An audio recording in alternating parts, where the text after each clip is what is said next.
Good morning, শুভ সকাল। এখন বাজে 10টার সময় ব্লগটা নিয়ে চলে এসেছি। তো আমি মটর সিদ্ধ আর ছোলা আর শসা কুচি আর চানাচুর দিয়ে মুড়ি মাখা করে খেলাম। সোনা বাবাকে স্নান করাইনি, সরি, সোনা বাবাকে পরিষ্কার পরিচ্ছন্ন করে রেডি করে দিয়েছি। দেখো এখন হালকা হালকা ঠান্ডা পড়েছে, তো এটা পাতলা সোয়েটার আছে, পাতলা সোয়েটারটার গায়ে দিয়ে দিয়েছি। এখন দেখো সবজির ঝুড়িটা ওকে দিয়েছি, সবজির ঝুড়িটা নিয়ে খেলছে। আর সকালবেলা ঘুম থেকে উঠে তারপর ওকে দুধ খাইয়ে দিই, দুধ খাওয়ানো হয়ে গেছে, এখনও খেলছে। তারপরে শাশুড়ি মা আসবে, শাশুড়ি মা আমার সোনা বাবাকে একটু দেখাশোনা করবে, ওই ফাঁকে আমি রান্নাটা করে নেবো। তো আমার সোনা বাবার কদিন ধরে হলো শরীর অসুস্থ, তো আমি ভিডিও দিতে পারছি না, ওর জ্বর হয়েছে। তো জ্বর হয়েছিল। আর এটা সবজির খিচুড়ি আমার সোনা বাবার জন্য, সবজি খিচুড়িটা করে খাবো। আর আজকে রান্না এটা হবে সয়াবিন আর কলমি শাক ভাজা। তো এই রান্না হবে, এই রান্নাগুলো আমি করব।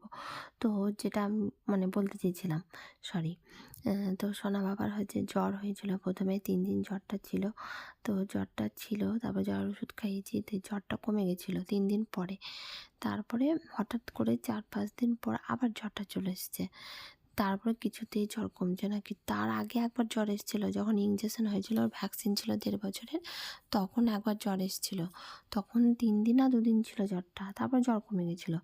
তারপর আবার জ্বর এসেছিলো, 3-4 দিন ছিল জ্বরটা। তারপর হঠাৎ করে আবার 7 দিন পরে জ্বর। তারপর জ্বর ওষুধ খাচ্ছি, কিছুতেই জ্বর কমছে না। তারপর ডাক্তারবাবু তো নেই, ডাক্তারবাবু তো বাইরে গেছে। ডাক্তারবাবু আসবে 3-4 দিন পর।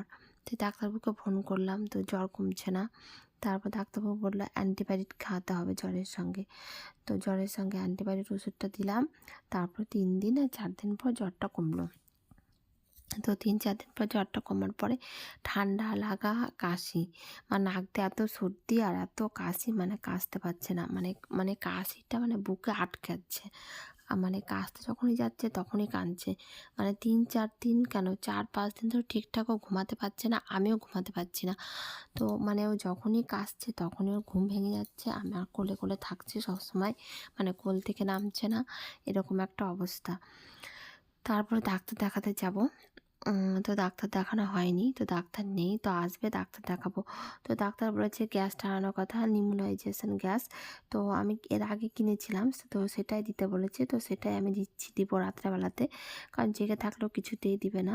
তো রাতে যখন ঘুমাবে তখন দেবো, রাতে যখন গভীর ঘুমাবে তখনই ওকে ওই গ্যাসটা টানাবো। গ্যাসটা টানালে বুকের যে হালকা কফ জমে থাকে, কিংবা বুকে যে একটা সর্দিটা জমে থাকে, সেটা হালকা হবে, নাক দিয়ে নিঃশ্বাস নিতেও কষ্ট হবে না।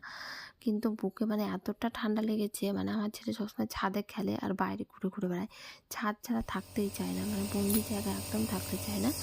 আর এখন দেখো রাত 1টা বাজে, তো এখন ঘুমিয়ে গেছে। তো এখন দেখো নিম্নজনে গ্যাসটা দিয়েছি। তো গুড নাইট বন্ধুরা,